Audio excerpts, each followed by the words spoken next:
पर्यटकों को ऐसा महसूस होता है मानो जयपुर के आंगन में शेर बघेरे खेल रहे हों।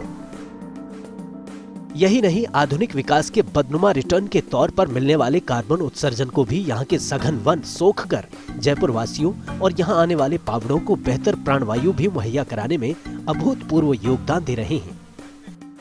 इन सघन वनों से यहाँ का भूजल स्तर भी विकसित या विकास की राह पर तेजी से बढ़ चले शहरों से कहीं ज्यादा बेहतर है। तीनों सफारी के साथ ही नाहरगढ़ बायोलॉजिकल पार्क के वन्य प्राणी और शहर से लगते मानसागर यानी जलमहल और कानोता बांध पर प्रवासी पक्षियों का आगमन एक अलग ही नजारा पेश करता है। यही नहीं, झालाना लेपर्ड सफारी सिर्फ लेपर्ड्स के लिए ही नहीं बल्कि काट दिए गए, उखड़ गए पेड़ों के पुनर्जीवन की फैक्ट्री भी बनता जा रहा है। यानी जयपुर पर्यटन की हर उस विधा में परिपूर्ण नजर आता है जिसकी पर्यटकों को अलग अलग समय और मूड के दौरान दरकार होती है। जिन्हें झील देखनी है उनके लिए जलमहल, मावठा और कानोता बांध है। जिन्हें जंगल देखने हैं और जंगल सफारी करनी है उनके लिए झालाना, आमागढ़, नाहरगढ़ और कूकस हैं। जिन्हें मंदिर देखने हैं उनके लिए जयपुर से बेहतर कुछ और नहीं। जिन पर्यटकों को राजपूताना के वैभव और विरासत से साक्षात्कार करना हो उनके लिए जयपुर दुनिया में बेजोड़ है। अब जयपुर को आमागढ़ और नाहरगढ़ में 2 नई लेपर्ड सफारी मिलने जा रही हैं। इससे गलता जी का धार्मिक क्षेत्र वाइल्ड लाइफ टूरिज्म से जुड़ जाएगा।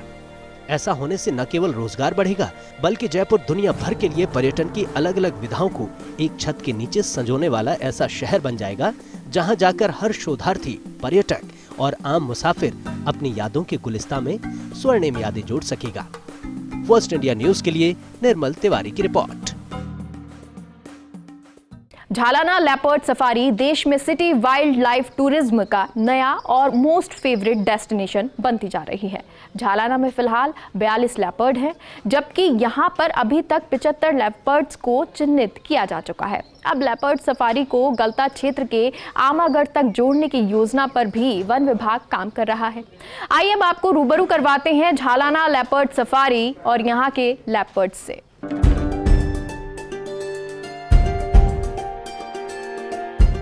झालाना लेपर्ड रिजर्व वन्यजीव प्रेमियों के लिए एक बेहतरीन टूरिस्ट डेस्टिनेशन के तौर पर उभर कर सामने आया है। लेपर्ड, हाइना, जैकल समेत बहुत से वन्यजीव देखकर पर्यटक यहाँ रोमांचित हो उठते हैं। दरअसल झालाना वन क्षेत्र में लेपर्ड्स की संख्या की बात की जाए तो वन्यजीव प्रेमी धीरज कपूर ने साल 2012 से 2021 तक लेपर्ड्स की आबादी के आंकड़ों का विश्लेषण किया है।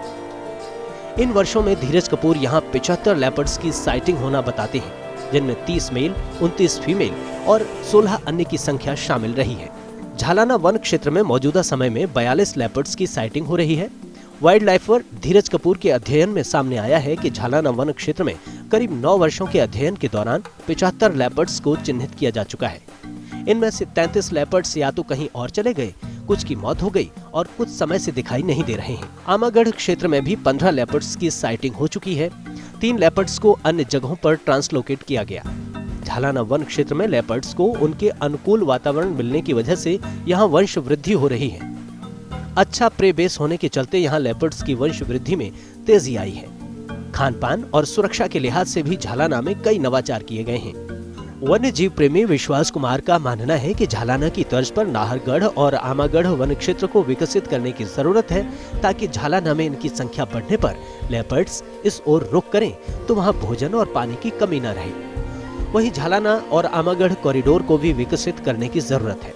आमागढ़ और नाहरगढ़ वन क्षेत्रों में भी ट्रैप कैमरे लगाने की जरूरत है ताकि इनके मूवमेंट की जानकारी मिल सके। पिछले दिनों PCCF HoFF doctor DN Pandey और chief wild life warden Arindam Tomar भी झालाना की विजिट कर चुके हैं। इनसे पहले पिछले सप्ताह प्रमुख सचिव श्रेया गुहा ने भी विजिट कर हालात का जायजा लिया था। डॉक्टर पांडे ने कहा कि झालाना लेपर्ड सफारी की वजह से लोगों की आजीविका में बेहतरी के साथ साथ जयपुर जैसे शहर के पड़ोस में ग्राउंड वाटर रिचार्ज जो हरियाली की वजह से हो रहा है वो भी बहुत महत्वपूर्ण है। इस क्षेत्र को संरक्षण दिए जाने की वजह से राजस्थान में ट्रॉपिकल ड्राई फॉरेस्ट में मिलने वाली दुर्लभ प्रजातियों का प्राकृतिक पुनरुत्पादन भी बहुत बढ़िया हो रहा है। इसे निरंतरता देना आवश्यक है। लेपर्ड्स की बढ़ती हुई संख्या को दृष्टिगत रखते हुए शाकाहारी जीवों की संख्या बढ़ाना जरूरी है। इसमें 3 बातें बहुत महत्वपूर्ण है। पहली बात तो ये है कि जो वाइल्ड लाइफ टूरिज्म है वो आज विश्व में 1 नंबर की टूरिज्म में आ गई है।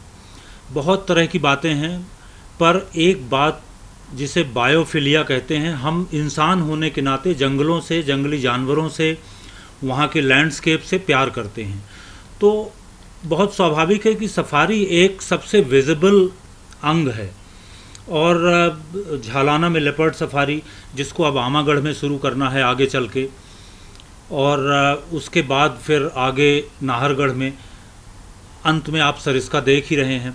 तो कंजर्वेशन और टूरिज़्म, ये दोनों, या इको टूरिज़्म कह लें, या वाइल्ड लाइफ टूरिज़्म कह लें, या ग्रीन टूरिज़्म कह लें, जो भी आप नाम देना चाहें, एक ट्रॉपिकल ड्राई फॉरेस्ट का एक अलग आनंद है देखने का। कुल मिलाकर कहा जा सकता है कि झालाना लेपर्ड सफारी देश दुनिया के पर्यटकों की आकर्षण का केंद्र बनता जा रहा है। अब जरूरत इस बात की है कि यहाँ पर बेहतर प्रबंधन और सफारी रूट्स का विस्तार किया जाए, ताकि लेपर्ड्स की बढ़ती संख्या भी संतुलित रहे और पर्यटन भी बढ़े। फर्स्ट इंडिया न्यूज के लिए जयपुर से निर्मल तिवारी की रिपोर्ट।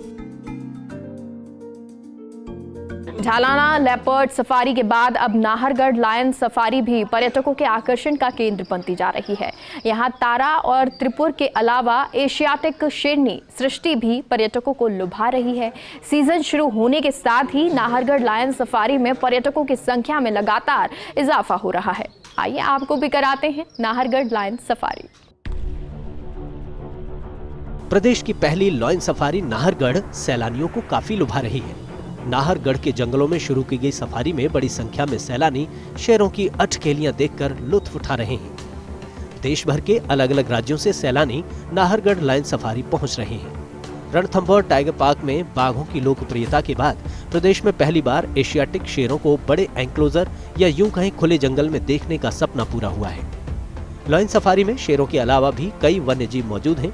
नीलगाय, मोर, खरगोश और चीतल जैसे कई वन्यजीव सफारी में मौजूद हैं। पर्यटकों के आकर्षण का केंद्र बन रही प्रदेश की पहली लायन सफारी का साल 2018 में पूर्व मुख्यमंत्री वसुंधरा राजे के हाथों उद्घाटन किया गया था। नाहरगढ़ बायोलॉजिकल पार्क के अंदर बनाई गई लायन सफारी धीरे धीरे पर्यटकों को अपनी ओर खींच रही है। यहाँ टाइगर सफारी शुरू करने की भी योजना है। नाहरगढ़ बायोलॉजिकल पार्क आने वाले पर्यटक महज 200 रुपए खर्च कर लायन सफारी का आनंद उठा रहे हैं।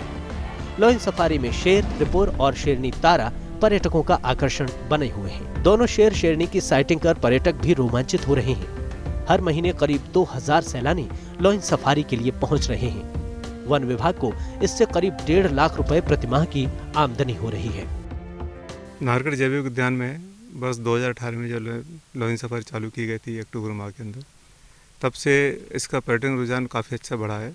और शुरू में पर्यटक, हम लोग सोचते थे कि इतनी दूरी पर इस पर्यटक यहाँ देखने कैसे लायन सफारी को आएंगे, लेकिन जैसे समय बढ़ता गया पर्यटकों की काफ़ी लायन सफारी की डिमांड बढ़ती गई। और पर्यटक काफ़ी अपने पहले जब 3 लायन एक साथ छोड़ते थे, त्रिपुर, ताजा, तेजस को, तीनों भाई बहन थे, तो उस समय इनका एक अटकेलियाँ जो बचपन में थी, उन अटकेलियों को देखने को काफ़ी पर्यटक रोमांचित होते थे।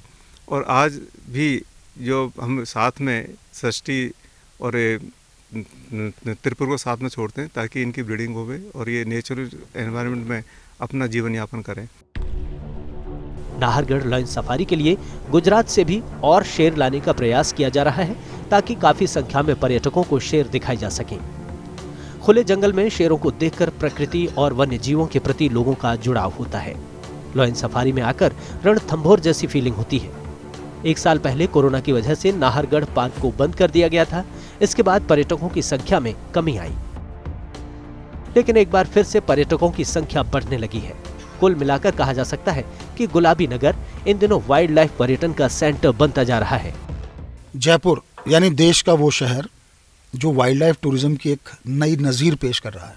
जी हाँ, शहर के बीचों बीच 3 तरह की सफारी, झालाना में लेपर्ड सफारी, कुंडा में हाथी सफारी और ये नाहरगढ़ लायन सफारी। आप देख सकते हैं मेरे ठीक पीछे त्रिपुर एशियाटिक लायन, एक ऐसा आकर्षण इस वाइल्ड लाइफ सफारी का जहां पर्यटक सिर्फ इसे देखने आते हैं, इसकी अटखेलियां देखते हैं, इसको समझने की कोशिश करते हैं कि कैसे एक नया फ्लोरा और फौना जिस तरह से राजधानी जयपुर के आसपास डेवलप किया गया, निश्चित तौर पर एक नई मिसाल है। कहा जा सकता है कि कोरोना काल में जब तमाम पर्यटन का पूरा जो ढांचा था वो अपने आप में चरमरा गया था, झकझोर के रख दिया था कोरोना ने उसको। लेकिन जिस तरह से अब दीपावली आई है तो एक नई उमंग, नया उत्साह देखने को मिल रहा है। घरेलू पर्यटकों की संख्या बढ़ी है और निश्चित तौर पर माना जा रहा है कि जैसे जैसे सर्दियां बढ़ेंगी, टूरिज्म सीजन अपने परवान पर होगा, वैसे वैसे राजधानी जयपुर में भी वाइल्ड लाइफ टूरिज्म अपने परवान पर होगा। और बड़ी बात देखिए कि इसी नाहरगढ़ के अंदर जल्दी ही एक लेपर्ड सफारी भी शुरू होने जा रही है। उधर गलता का जो क्षेत्र है आमागढ़, वहाँ भी लेपर्ड सफारी शुरू करने जा रहे हैं। तो उम्मीद की जानी चाहिए कि राजधानी जयपुर देश का एकमात्र ऐसा शहर होगा जहाँ 5 सफारी चलेंगी, जिसमें 3 लेपर्ड सफारी, 1 हाथी सफारी और उसके बाद ये लॉयन सफारी। तो निश्चित तौर पर जंगलात महकमा ने जो काम किया है, जो एक नई नज़ीर पेश की है, तो उससे उम्मीद की जानी चाहिए कि जैसे जैसे ये चीज़ें आगे बढ़ेंगी, जैसे जैसे सफारी अपने परवान पर होगी, मुख्य धारा पर आएगी, तो निश्चित तौर पर वन और वन्य जीवों के संरक्षण की एक नई नज़ीर देश में देखने को मिलेगी। कैमरा पर्सन घनश्याम के साथ Nirmal Tiwari, First India News, Jaipur. और चलिए एक छोटे से ब्रेक के लिए रुकते हैं, आप कहीं मत जाइए, जल्द लौटते हैं।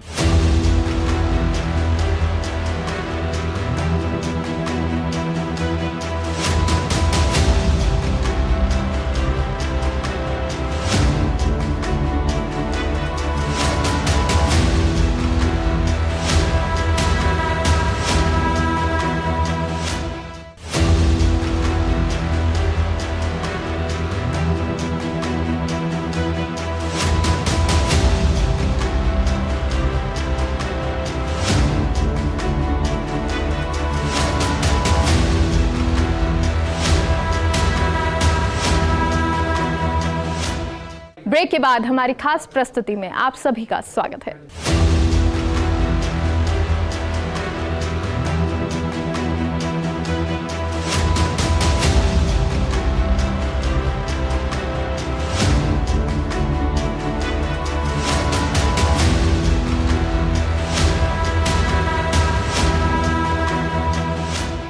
जयपुर को देश दुनिया में आमेर की विश्व प्रसिद्ध हाथी सफारी के लिए भी जाना जाता है। हाथियों का संरक्षण, संस्कृति के प्रचार प्रसार में हाथियों का योगदान और बेहतरीन सुविधाओं से युक्त हाथी गांव यहां आने वाले पर्यटकों के लिए अलग ही पहचान रखता है।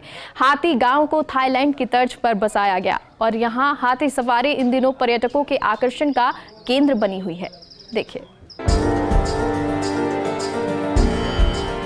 बॉलीवुड सेलिब्रिटी हो, हाथियों पर शोध करने वाली देश विदेश की संस्था हो, सामान्य पर्यटक हों या फिर दुनिया भर के अन्य देशों से आने वाले राजनेता, सभी में हाथी गांव और यहाँ पल रहे हाथियों को देखना, उनके साथ खेलना, उन पर रंगोली बनाना, यहाँ तक कि हाथी पर बैठकर हाथी गांव के अंदर सफारी करना सबसे बड़ा आकर्षण बन गया है।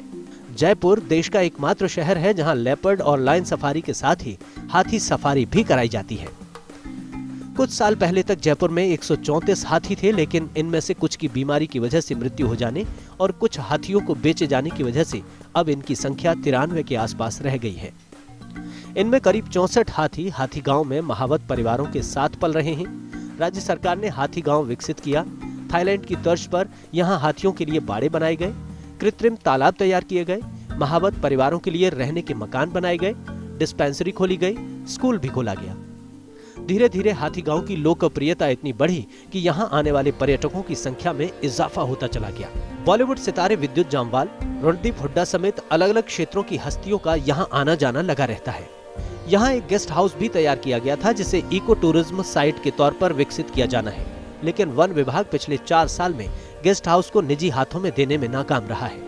तो अभी आप लोग इसको कंटिन्यूस की साफ सफाई भी करते हैं। अच्छा, यहाँ हाथी कितने हैं हाथी गांव में? सर यहाँ अपने पास टोटल हाथी तो 89 है, हाथी गांव में 59 हाथी है। तो इनके वेलफेयर के लिए यहाँ स्कूल भी संचालित हो रहा है, यहाँ डिस्पेंसरी भी संचालित होती है, इनके रोटेशन की क्या व्यवस्था कर रखी है? सर यहाँ इनके मेडिकल हर साल 2 मेडिकल कैंप लगाए जाते हैं 6-6 महीने में, और यहाँ वेटनरी हॉस्पिटल भी है और माहौतों के बच्चों के लिए एक स्कूल NGO के थ्रू चल रही है। बहरहाल हाथी गांव में हाथियों पर शोध कार्य के अलावा पर्यटन भी अपने परवान पर है। कोरोना संकट के दौर में जब हाथियों को पालना मुश्किल हो गया तो राज्य सरकार मदद को आगे आई और हाथी पालकों को आर्थिक सहायता उपलब्ध कराई। अब कोरोना के बादल छटने के साथ ही यहाँ पर्यटन अपने परवान पर है। उम्मीद की जानी चाहिए कि जयपुर शहर की तीसरी वाइल्ड लाइफ सफारी के तौर पर हाथी गांव में आने वाले पर्यटकों की संख्या में लगातार इजाफा होगा। हमारा यही है उद्देश्य है कि हम हाथियों को जिस तरीके से हम पहले रखते थे उस तरीके से आज रख रहे हैं।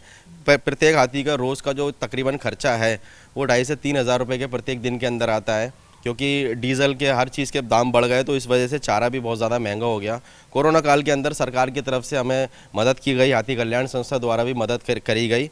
और बाकी कुछ समय ऐसा भी था कि कुछ हमें अपने भी मकान और जेवर बेचने पड़े इन हाथियों को पालने के लिए, क्योंकि ये हमारा परिवार का हिस्सा है। हम भूखे रह सकते हैं, हाथियों को भूखा नहीं रहने देते।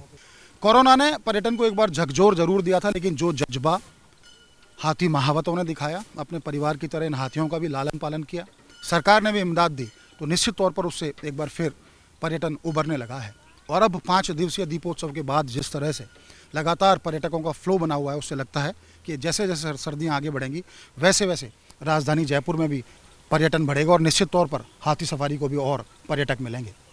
कैमरा पर्सन घनश्याम के साथ Nirmal Tiwari, First India News, Jaipur.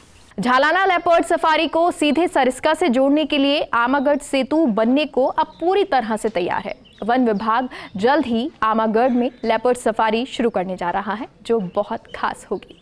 Jaipur देश का एकमात्र ऐसा शहर है जहां पर 3 वाइल्ड लाइफ सफारी चलती हैं। आमेर के कुंडा में हाथी सफारी, नाहरगढ़ लॉयन सफारी और झालाना लेपर्ड सफारी। अब इसमें एक और आकर्षण जुड़ने जा रहा है, वो है आमागढ़ लेपर्ड सफारी। जी हाँ, ये ऋषि गालव की वो तपोभूमि है गलता, जिसका ये आमागढ़ क्षेत्र है। आप देख सकते हैं इसमें ये एक वाइल्ड लाइफ ट्रैक तैयार किया जा रहा है। जल्द ही यहाँ पर लेपर्ड सफारी की शुरुआत हो जाएगी और टूरिज़्म शुरू हो जाएगा। आइए आपको लिए चलते हैं आमागढ़ वाइल्ड लाइफ सफारी के सफर।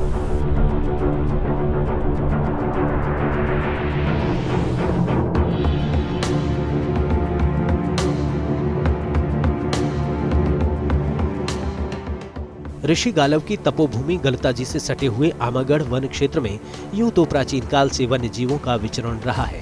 ऋषियों की तपोभूमि में वन्य जीवों के लिए वो सब कुछ मौजूद है जिसकी उन्हें जरूरत होती है। यहाँ करीब 15 से 20 लेपर्ड्स का विचरण बना हुआ है। हाइना, सेही, नीलगाय और अन्य वन्य जीव भी यहाँ दिखाई देते हैं। वन विभाग ने लेपर्ड्स की संख्या को संतुलित करने, झालाना से सरिस्का तक लेपर्ड कॉरिडोर तैयार करने और आमागढ़ वन क्षेत्र में वन एवं वन्य जीवों के संरक्षण के लिए यहाँ लेपर्ड सफारी शुरू करने का निर्णय लिया है। इसके लिए यहाँ 4 सफारी ट्रैक तैयार कराए जा रहे हैं। एक लेपर्ड के पग मार्क के आकार का वाटर पॉइंट बनाया गया है, कैमरा ट्रैप लगाए गए हैं और सफारी के माकूल इंतजाम किए जा रहे हैं। खुद PCCF HoFF doctor DN Pandey और chief wild life warden Arindam Tomar समेत विभाग के तमाम अधिकारी यहाँ 2 बार जाकर तैयारियों का जायजा ले चुके हैं। यहाँ चारों ओर पहाड़ियाँ और सघन जंगल को सफारी के लिए श्रेष्ठ माना जा रहा है। आमागढ़ में हमने कुछ ट्रैक्स बनाने, कुछ फायर लाइन्स बनाने आरंभ किए हैं। हॉफ साहब और मैं पिछले कुछ दिनों पहले हम गए थे वहाँ पे, और प्रयास ये है कि जैसे ही हमारे पास संसाधनों की उपलब्धता होती है हम इसको आरंभ कर देंगे। जितने संसाधन हमारे पास हैं वो हमने ऑलरेडी एलोकेट कर दिए हैं वहाँ पे, पर कुछ और आवश्यकता है जिसके लिए साहब से निवेदन मैं कर रहा हूँ। एक बार वो उपलब्ध हो जाए संसाधन तो हम उसको आरंभ कर दें। बनवारी जी, किस तरह की तैयारियाँ चल रही हैं यहाँ पर? अभी ये सफारी चालू हुई है, इसमें ट्रैक्स बना दिए और गाड़ी निकल जाए इस कंडीशन में तो आ गया। बाकी और मेंटेनेंस का काम अभी चल रहा है। इसमें पानी का पॉइंट बना दिया और जानवरों की सुरक्षा के लिहाज से चारों तरफ निगरानी रखी जा रही है। तो तमाम तैयारियां कब तक पूरा होने की उम्मीद है बनवारी जी? अब ये तैयारी चल रही है, काम चल रहा है, जल्दी करने का इसका प्लान है। बहुत जल्दी ही ये सफारी तैयार हो जाएगी। दरअसल आमागढ़ में लेपर्ड सफारी शुरू होने से झालाना और आमागढ़ तो आपस में जुड़ ही जाएंगे। इसके अलावा लेपर्ड नाहरगढ़, अचरोल होते हुए जम्बा रामगढ़ और सरिस्का तक लेपर्ड कॉरिडोर में स्वच्छंद विचरण कर सकेंगे। इससे रोजगार तो बढ़ेगा ही, साथ ही वाइल्ड लाइफ टूरिज्म में जयपुर की पहचान और पुख्ता हो जाएगी। इस समय हम खड़े हैं ऋषि गालव की तपोभूमि गलता क्षेत्र के आमागढ़ में। आप देख सकते हैं सामने आपको एक पगमार्क के शेप में, पैंथर के पगमार्क के शेप में एक वाटर पॉइंट नजर आएगा, जिसको वन विभाग ने तैयार किया। जल्दी ही यहाँ पर लेपर्ड सफारी भी शुरू की जाएगी। यहाँ पर 15 से 20 लेपर्ड्स का लगातार मूवमेंट देखा गया है। जो कैमरा ट्रैप हैं उसमें उनको यहाँ दिखाई दिए हैं। उसके अलावा मैं आपको यहाँ पगमार्क भी दिखाने की कोशिश करूँगा, जो पैंथर के पगमार्क हैं। आप देख सकते हैं कि अभी लेटेस्ट पगमार्क है। इसका मतलब ये है कि पैंथर कुछ ही देर पहले पैंथर यहीं से गुजरा है, इस वाटर पॉइंट पर पैंथर आया है, उसने यहाँ पानी पिया। मैं आगे भी आपको दिखाने की कोशिश करूँगा। उसने यहाँ पानी पिया, देखिए और पगमार्क दिखेंगे आपको। मैं हमारे वीडियो जर्नलिस्ट साथी विजय से कहूँगा वो दिखाएंगे। ये तमाम जो पगमार्क हैं ये पैंथर के पगमार्क हैं सब, ये आप देख सकते हैं। यहाँ पर इस वाटर पॉइंट पर उसने पानी पिया और कुछ ही देर पहले, ऐसा लगता है कि कुछ देर पहले वो यहाँ था और अभी यहाँ से आगे गया है। बहरहाल बताने वाली बात यह है कि ये बड़ा खूबसूरत शेप में, जो पगमार्क के शेप में जो वाटर पॉइंट बनाया गया है, निश्चित तौर पर यहाँ पर जब वाइल्ड लाइफ सफारी शुरू होगी तो और भी इस तरह के वाटर पॉइंट्स बनाए जाएंगे। और लगातार जब वाइल्ड लाइफ लवर्स, टूरिस्ट, शोधकर्ता जो विद्यार्थी हैं जो वाइल्ड लाइफ के क्षेत्र में शोध करना चाहते हैं, तो निश्चित तौर पर उनके लिए एक अनूठा अनुभव होगा। मेरे साथ सुमित भी हैं। सुमित, आप लंबे समय से झालाना से जुड़े हुए हैं, अब आमागढ़ भी शुरू करने जा रहा है। देखिए ये कैमरा ट्रैप भी, इससे पहले मैं आपको एक कैमरा ट्रैप भी दिखाने की कोशिश करूँगा। ये वो कैमरा ट्रैप है जिसमें यहाँ कोई भी वाइल्ड लाइफ आती है या किसी भी तरह का मूवमेंट होता है तो उसमें कैप्चर होता है। बहरहाल वापस सुमित के पास चलते हैं। सुमित, आमागढ़ जब सफारी शुरू हो जाएगी तो क्या लगता है कि इसका वाइल्ड लाइफ टूरिज्म तो बढ़ेगा ही निश्चित तौर पर, उसका किस तरह का इम्पैक्ट आएगा देखने में टूरिज्म क्षेत्र में?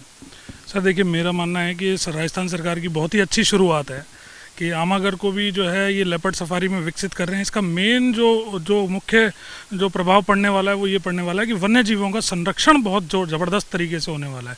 लेपर्ड, चूँकि पहले लोग जो हैं टाइगर प्रोजेक्ट्स के पीछे पड़े हुए थे, सरकार ने टाइगर प्रोजेक्ट्स लगाया हुआ था, लेकिन अब जो है सरकार ने लेपर्ड प्रोजेक्ट को भी जो है रखा है। और लेपर्ड प्रोजेक्ट में जयपुर में जैसे कि झालाना लेपर्ड सफारी को फर्स्ट जो है लेपर्ड प्रोजेक्ट में लेकर आए, उसके तहत इन्होंने अब जो है ये जो शुरुआत ये करने जा रहे हैं, ये मेरा मानना है कि ज़बरदस्त तरीके से टूरिज़्म को भी बहुत अच्छे से ये लेकर आएगा और साथ ही साथ वन्य जीवों के संरक्षण में भी अपनी बहुत अहम भूमिका निभाएगा। जैसे जैसे सर्दियाँ आगे बढ़ेंगी, जैसे जैसे योजना सिरे चढ़ेगी, तो निश्चित तौर पर कहा जा सकता है वन और वन्यजीव संरक्षण की दिशा में जयपुर पूरी दुनिया के सामने मिसाल कायम करेगा। कैमरा पर्सन विजय के साथ Nirmal Tiwari, First India News, Jaipur. तो फिलहाल के लिए हमारे खास प्रोग्राम में इतना ही। आप देखते रहिए फर्स्ट इंडिया न्यूज़। नमस्कार।